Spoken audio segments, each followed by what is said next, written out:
What's up? I hope you're doing good. Now, I am aware that 2025 has been the worst horror year for movies in a long time. Quarter of the year has passed, and there has been zero, maybe one horror movie actually worth watching. But who am I kidding? We both know that we are going to watch it all, despite it being a bunch of hot garbage. And it is beyond me why you want to watch me rank these, but here we go. Let's start off with the monkey. Alright. Admittedly, the movie starts off great. Very straightforward premise. We are introduced to a cursed child's toy, the one you see on the poster. Now, does this toy harbor the god of death, or at least some entity that can cause death at random, except, and this is very important, except to the current toy player? And the movie starts off great, very gory, very interesting, a great hook. Immediately takes a massive nosedive. Is it gory? Yes. Entertaining? Initially. But then it gets repetitive and boring. At one point, will you care about any of the actors after the first 15 minutes? No. Simply put, if you do not watch this movie, you are missing nothing. The hype built around it is beyond me. I guess that's the effects of TikTok Reels and YouTube Shorts. And with that, this immediately goes into E for expectations not being met. And let us make this really small. There we go. And slot you into E. Alright, let us next talk about the Gorge. Now, admittedly, I just watched this movie, so there's definite bias towards ranking it higher, as it's just fresh in my mind, but it's also not a poop movie. Again, very simple premise. Ex-military needs to stand guard over a gorge, one on the left and one on the right, or more succinctly saying, one on the west and one on the east. That being the United States, Britain, and your east you'd have the former Soviet Union and current day Russia. Now, before you watch this movie, you need to remind yourself that it is a horror movie, and therefore every character has their IQ reduced by 50 points. Now, with all of that in mind, let me take a sip of my tea. Let's talk about the positive of this movie, the monsters. It was in the trailer, so no spoilers. Well, maybe some spoilers. But these are not zombies, these are not aliens. Which is great because typically that's the usual trope or the cliche and it does get boring. In this movie, you'll come to understand very quickly that the flora and fauna within the gorge has been mutated in some way. There's a really cool scene where Levi, which is the main character here, where my mouse is hovering, who is US ex military, falls onto what appears to be tree roots, and he falls from a decent height. When he hits these roots, blood shower everywhere. And you expect it to be his blood, but it's not. And I will not explain any further. Everything else besides the monsters in the movie, it's just poop. It's just filler. There's a lot of padding. The dialogue, the C grade side plot romance story, the stakes. So, at the end of the movie, there's a pretty significant event that occurs, and yet it feels like the movie had no stakes. I kid you not. Because the rating that we are doing is not just based on whether the movie is a great horror movie in its own right, but it's also compared against other horror movies released this year. So, with what I just said in mind, The Gorge would be S tier. Why? Because practically every other horror movie this year has been poop, worse poop than this. But because there may be a greater movie coming up, The Gorge gets slotted into B category for being an hour longer than it should have been. And let's go. Yeah, cool. And the next is Popeye the Slayer Man. I'm not going to explain any further. You are actually also going into E. Nope, and I'm not going to talk about this. Alright, cool. The Woman in the Yard, not worth a review. E for what I expected. I thought this movie would be crap, and I was right. Blumhouse makes sense. And you are also going to go in the. Oh, what's happening here? Why aren't you appearing above? Oh, that's why. You're also going into E. And next, as you can see, we have Night of the Dead Sorority Babes. Have you watched this movie? Well,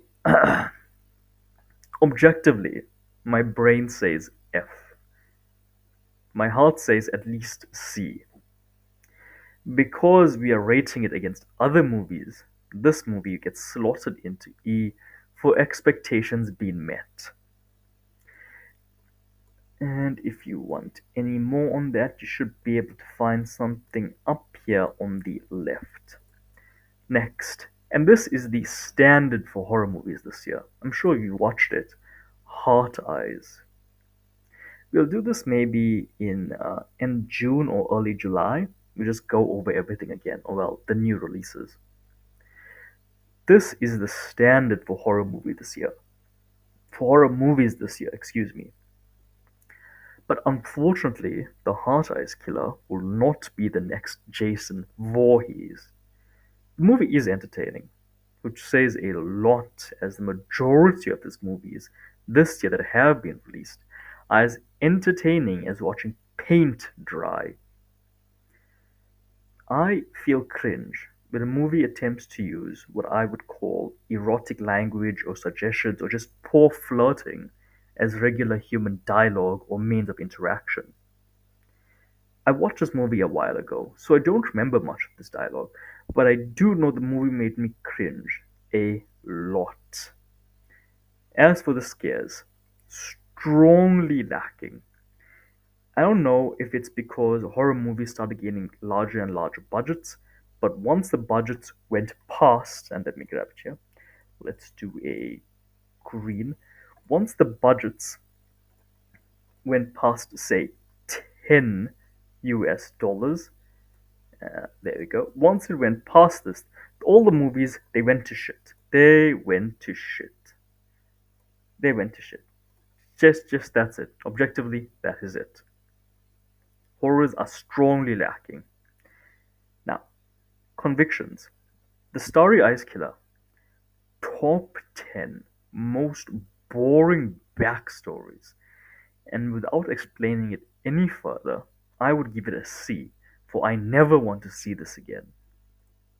And yes, this is the standard for what I think is a good horror movie this year. Let's put you right there. Now, Peter Pan's Neverland Nightmare. I am sure that you are aware that many Disney IP has been released into the public domain.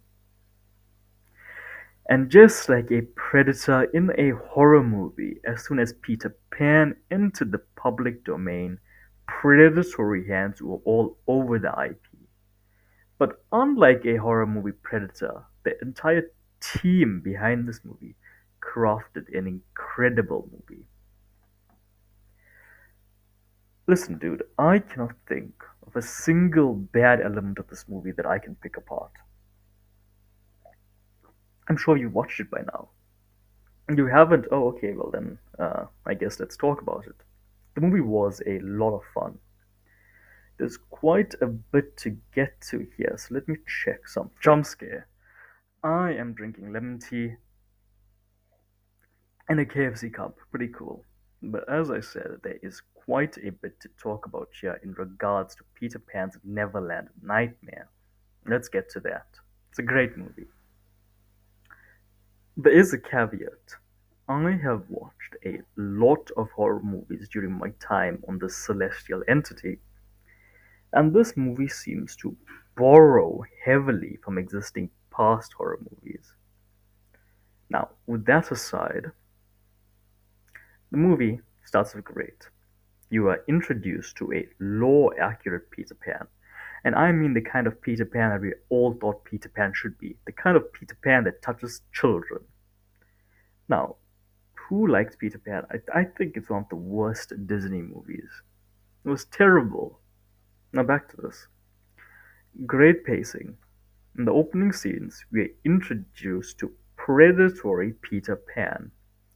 How he materializes into the basement of his victim's house, I had no idea. Must have been pixie dust, I guess. At this point, we are shown that the movie takes itself as a horror very seriously. And I mean it. We just watch the starting opening scenes. It's a great hook. We then have a massive time skip a good while into the future, and this movie does great what a lot of horror movies fail to do, and that is creating a believable family. Every character in this movie is great. The main family in question are incredibly convincing at being a family. And for once, you do not have siblings who are needlessly annoyed at each other. And now let's just, why is this here? It doesn't matter. Anyway, let's get back here. So the main story revolves around predatory Peter Pan and a member of the family that we just spoke of, this dude right here. To avoid any further spoilers for you, let us talk about something that the rest of the movies that we spoke about greatly lack: an intriguing, horrifying, interesting, and engaging plot. This movie is the opposite of boring, which is a way of saying the cost versus watchability ratio is great. You would have no issue paying to watch this in theater. This is the kind of horror movie you want to watch in theater, but you don't give it a chance because you know it's a Peter Pan knockoff. You should. The gore. This movie does what this movie could never do. It's interesting. The movie does violence very well. It turns it up to a solid 9 when it needs to do so. And then we have the characters. Let's go through them, okay?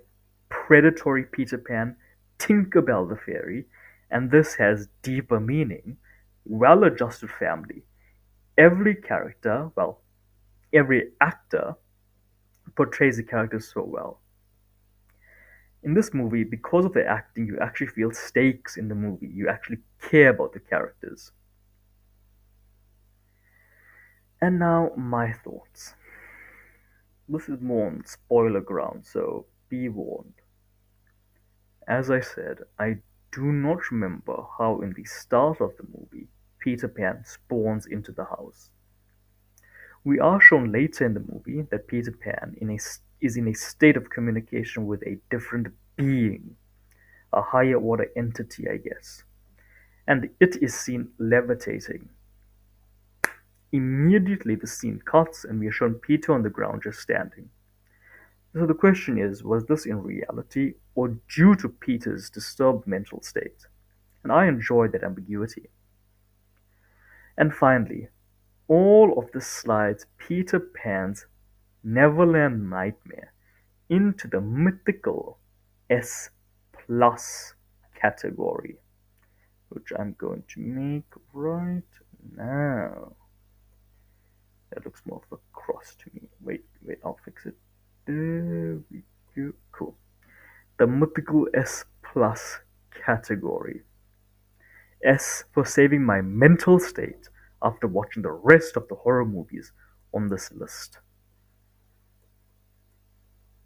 Just looking at the poster of Wolfman makes me want to throw up. Anyway, the Wolfman. No, not even worth talking about. No, I refuse to do it. I do not want to go through this movie again. It was incredibly infuriating. At every point, you think something's going to happen, and then it nosedives again and again and again until it ends, and then you're happy. You're so happy when the movie ends. It is beyond me why you want to talk about this movie. Now, listen. I don't know if I am older, and that's why I find so many movies to be poop right now. No, no, it's not me. I remember great werewolf movies, and this just turned into a werewolf conversation. Underworld 1, 2, and 3. The rest are not really worth your time. Next, Van Helsing, the one with Wolverine. Hint, hint, you won't miss it.